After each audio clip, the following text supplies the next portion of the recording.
Hi everyone, good evening.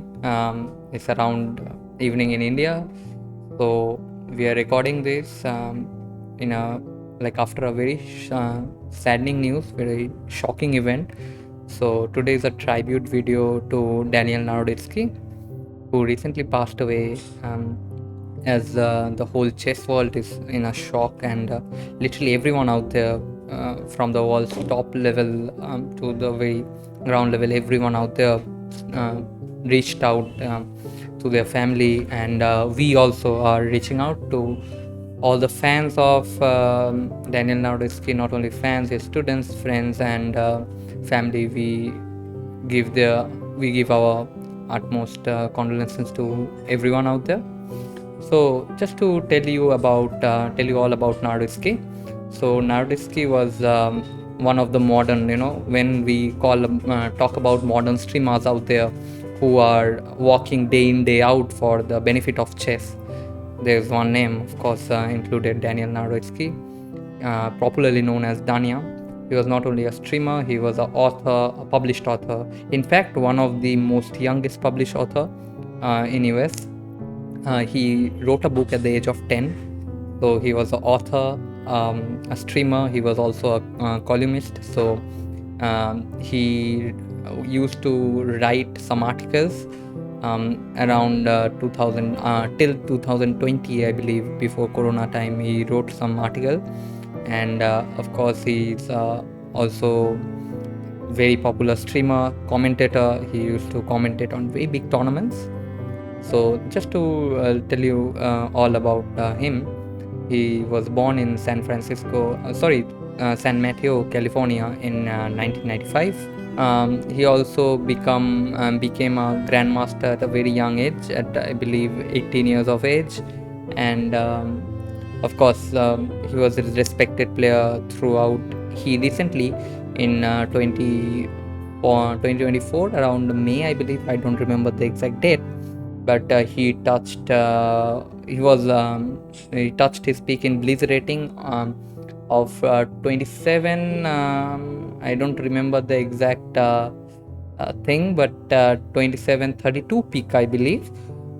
Today we'll try to break down some of his games. So here in front of me you can see Daniel Naroditsky was playing with black pieces out here against former world champion Boris Spassky, and he basically, this game was played in 2004 in a simultaneous game, but okay, it already shows that a 9-year-old getting to play the ex-world champion means he of course has done something, and that game is already out there recorded. So of course the game has some value.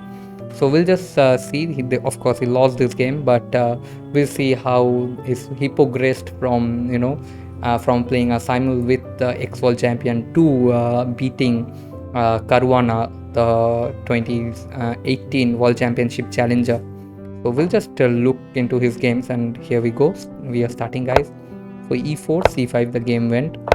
Knight f3, d6, d4, c captures d4, knight captures d4, knight to f6, the e4 pawn under attack now. Knight came to c3, pawn to a6. We all know this. This is the infamous knight of in the board. Bishop came to g5, and now he played e6. Of course, e6 we all know is a 7-engine variation, a very popular variation throughout the chess history. Basically, not only now, it was popular back in the 1900s and even before that. So it's a very popular opening. f4 happened, bishop e7, queen f3. Now queen c7 was a better move for black to go, but black went castle, which was not a very good move. And white castled, queen c7, bishop d3, and here knight to c6 would have been the best move, followed by knight c6, bc6, queen g3, e5. Black is holding roughly all right, but here black played b5. Daniel made a mistake. Now guys, can you take a minute? I believe this is not very hard, so you can take a minute, take your time, think, and come up with a variation from the white side, and think something up. Of course, I will show you, so you may take a pause here. You may pause the video and think. I would recommend you to use a chessboard and pieces if possible. We will also look into another game. So here, Spassky, of course, without missing a chance, played e5, the very strong e5, controlling this rook, and also opening up the line for the bishop. And not only all this, he's also attacking the knight. Bishop went to, this was the best move, d captures e5, fe5. Of course, it does not help black in any way, still lost. But yeah, this was the best move. Bishop b7 was played in the game. Now, white again played the very important crucial move, queen to h3, just hitting the pawn on h7. Pawn captures on e5, bishop captured f6, pawn to h6 happened, bishop e5, queen b6, queen g3. It's a checkmate threat now. Black is dead lost. Still, the game went on the mid. Queen g6. There is now a checkmate kind of coming. Queen h7, bishop to g6 next. Black is done. f5, queen h7 happened, and of course now the king is out for a run. The king is hunted now. Knight e4, bishop e4, and Danya resigned over here. Of course, fe5 coming. He saw that, and there was nothing in it. He had to give up. So this was it about the first game. So this is Daniel Naroditsky in 2004, losing to the ex-world champion, but still like creating some level of opening preparation, showing some level of opening preparation back in the days. Of course, like till move number 9 he played well. Till move number 9 he was accurate on theory. Of course, now the theory is much more developed. So now when you all see it, move number 9 does not seem very much down the line. It's like, okay, you should know it. But back in that time, it was not like you should know it. It was something that they all prepared. The theory was not this developed. So precision till then was still important thing. Now we will look into one of the famous Daniel's win over the board. He won against Caruana in 2021 in the US Championship 2021, played out in St. Louis. Again, he was playing with the black pieces. Here we see Caruana with the white pieces and Naroditsky with the black pieces. Okay, so here the game went e4, e5, knight f3, knight c6, bishop b5. Comment down below, guys, to tell which opening this is. I believe you all are accustomed with this opening. It's a very infamous Spanish Audrey Lopez, as we all know it. So here the game went a6, bishop to a4, and d6. The modern Stainis defense. This line is slightly recently getting popularity, but this game was played out in 2021, and we will see the depth of opening preparation from both the sides, not only from Naroditsky, but also Caruana is widely regarded as one of the best theoretician out there. Of course, he's a world championship contender, roughly world champion, yeah. So he would know that. So not only world championship contender, he was he still said to be the toughest contender to Carlsen till that. So castle, bishop d7, c3, knight to f6, rook e1, g6 happened, d4, push the pawn.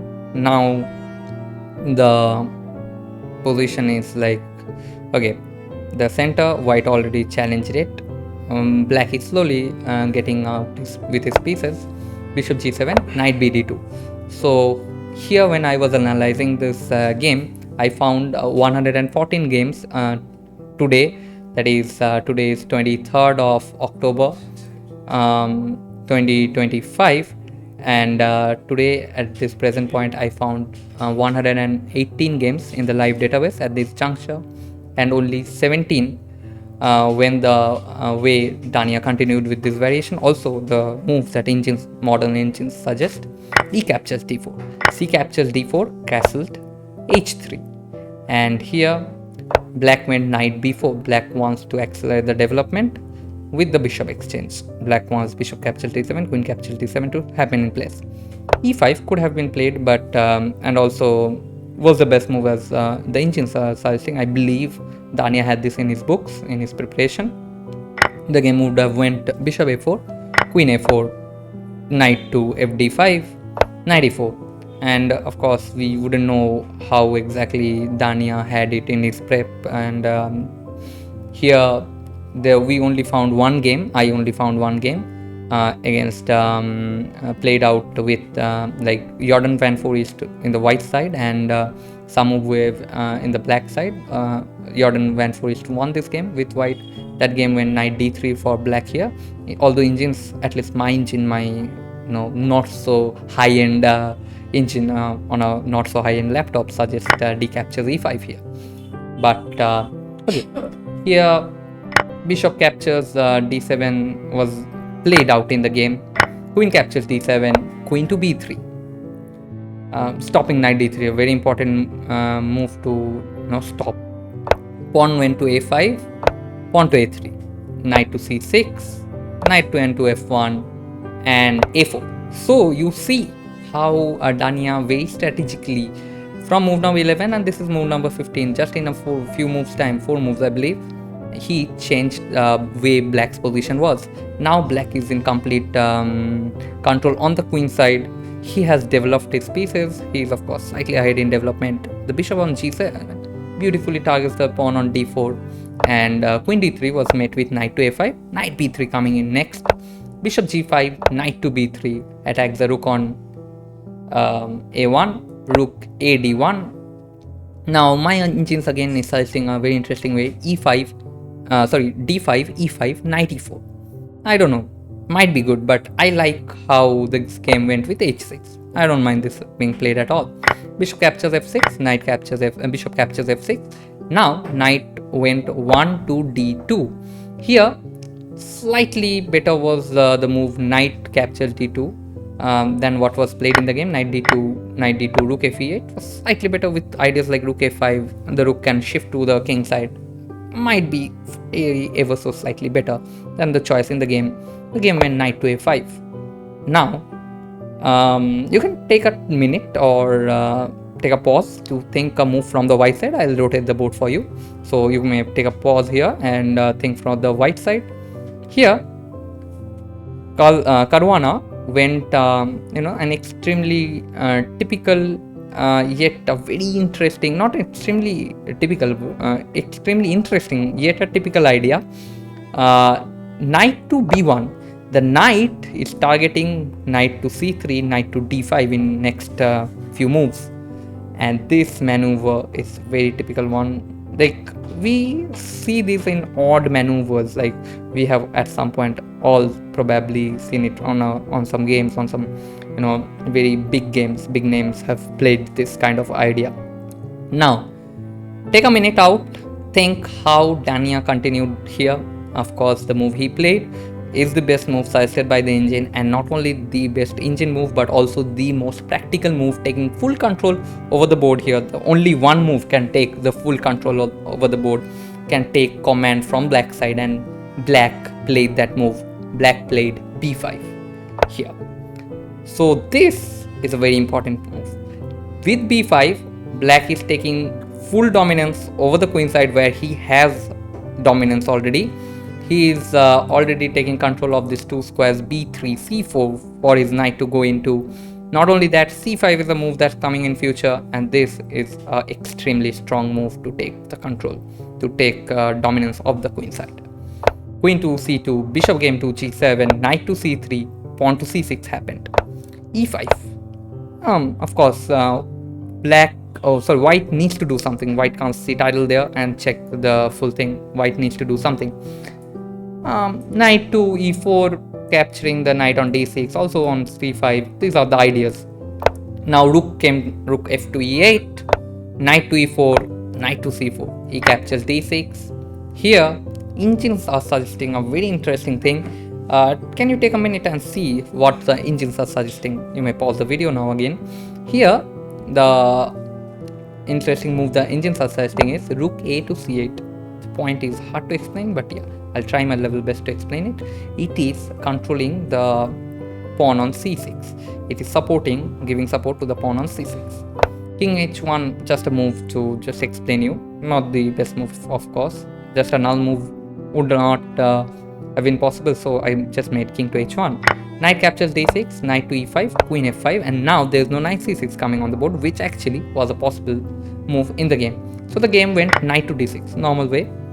Knight to e5. Of course, bishop e5 is not possible here due to d5 and a strong pin coming on d6, hitting on d6. So black went queen to f5, g4, queen to e6. Here, the best move for white was slightly greedy, yet needed, much needed. Knight d6, queen d6, knight c6, capturing the pawn, taking home this pawn safely. I wouldn't say, but yeah, like black has much dominance on the board. The king side is wrecked, but still, white keeps chances balanced. Black also has to compensate for the pawn. Here, the game went knight c3. Move not of Carlsen's caliber, I would say. Sorry, not of Caruana's caliber, I would say. This is not a very strong move. Caruana, I don't know, was not feeling well or what, but he should have been slightly more active here. Black went rook a c8, putting the rook in line with the queen. Rook e2. Here again, black made an important strategic decision. Take a minute, pause the video, and come up with the solution. I would really recommend this to comment down the moves at this point. This is move number 30. We can also I myself have solved this position. One of my coaches have given me this position. This was an important decision. So when I studied this from the concept of exchanging of pieces. More particularly, the move played here was queen b3, exchange of queens, the most important exchange possible in a board. We exchange the best piece out there. So the middle game now turns into an end game. So from a middle game to a queenless middle game, and slowly to an end game for sure. So a timely exchange, further increasing the advantage on the queen side. After a b3, the pawn will be locked on b2, knight coming to c4 will be a possibility, and this is the beginning of the strategic turnover of the game. Queen to b3, a captures b3, king g2 happened. Here the best move would have been at least not the engines, but to me, of course, I have my perspective. I also try to analyze it. According to my perspective, slightly better was rook to e6, building before making what was played in the game and what also the engine suggests pawn to c5. Rook e6, I believe, was similar, but I like rook e6 slightly more. Of course, Daniel had a different idea of the position. His idea execution was, of course, successful. He went dc5 and now knight c4. Take a minute to think what white should do here. White to play here. White's the best defense. White, we would not show this in the video. It is for you to comment and leave the thing in the comment section. Here the game went knight c4. A bad move. Just remember, guys, there was a better move in this position. Knight c4 was the bad move. Okay, everyone, I will pin the study link to the study in the comment section. You can check out the study. You can check out this full compilation of Daniel's game and learn from it. You will have this in the study for your future reference, but I would say it's better if you can have it, if you can do it by yourself and drop in a comment if possible. Here rook captures e2, rook knight to e2, b captures c4. The pawns are now connected and further advance, and there is a monster sitting on g7. Of course, this monster looks up in the longest diagonal of the board till a1. Here rook went to c1 and bishop went to b2. Rook captured on c4, and now bishop to a3 happened. Pawn to c6. We are going b2 next. Knight to c3, and again an important move played by Danya. Bishop to f8. Bishop f8, what it does is maneuvers the bishop again to the longest diagonal. Not only maneuvering, but it also hits the knight on c3. That's an important thing. And the knight went to b1, bishop to g7, of course, king f3, and now the rest was basically kind of a formality.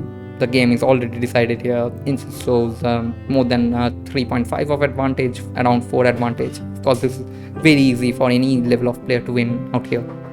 So the knight on b1 is stuck. Pawn to h4, king e7, h5, king d6. The c6 pawn is falling now. hg6, fg6, rook b4, rook c6. The rest is just a mere formality. Rook coming to c1, of course, is a devastating situation for white. Rook to b7 happened, bishop e5, knight to d2, rook to c2, king to e3, king to c6, attacking the rook. The rook came to b3, and now the exchange of the last piece is basically now white is left with nothing. Black has a simply extra pawn. Knight b1. Now, can you again take a second and think what black went here? Black played the important bishop to b4, keeping the bishop at at a 3 squares distance from the knight. So 2 squares of gap, and it is at 3, the third square. So this is said to be the best square when a whole complex of squares or all the possibilities for the knight is blocked. Now this is a very important trick we all know. I believe you should know this. If not, just if you learn something new, do give a thumbs up to the video and follow us. Again, just a shameless little promotion, but yeah, it is more about Danya today than about the ChessNeeds, but it is more about chess in general today. So f4, king to d5, king to d3, pawn to h5. Pawn is coming to h1 now. Pawn to f5 happened, hg4, fg6, king to e6. The king is slowly closing on the pawn. King e4, pawn to g3. We are pushing not only on the king side, not only on the queen side, but also now Daniel is pushing on the king side.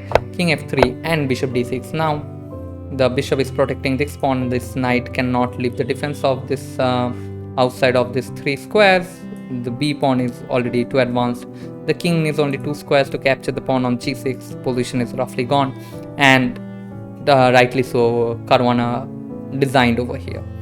So okay, this is something that we learned from Daniel's game. In this is the utter thing of the art of exchange and maneuvering. So bishop f8, bishop to g7, one maneuver, queen to b3, another one, and black very strategically taking control of the board and slowly gaining on the queen side. So we also saw a space advantage thing happening out here.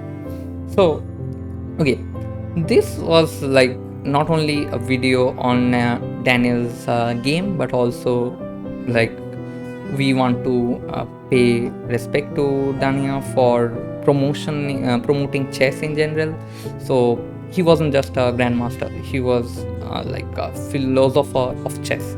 He included so many things, like he promoted chess in so many ways beyond explanation. He kind of took the audience in a very engaging manner, and he broke in very little pieces of important chess into very little pieces and delivered it to the chess world. So this was the game, and okay, again we are now in the end of this video.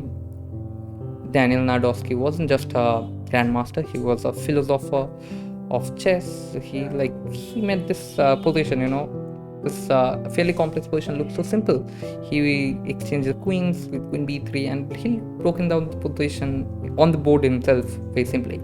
Not only with this, he was also doing this with his stream and with his commentating and everywhere. He was also breaking complex chess information to the general audience, in a very digestible manner. He was doing that to the whole chess community. So yeah, just we would miss a legend of a player from the chess world from now on. So that's all about this video, everyone. And yeah, if you like this analysis, just comment down, and if you would like to see any more games of Danya explained, just let us know. We will try to break down more of his games. Okay, that's all, everyone, and we will meet on another video. So bye bye for today. Take care, guys. Bye, everyone.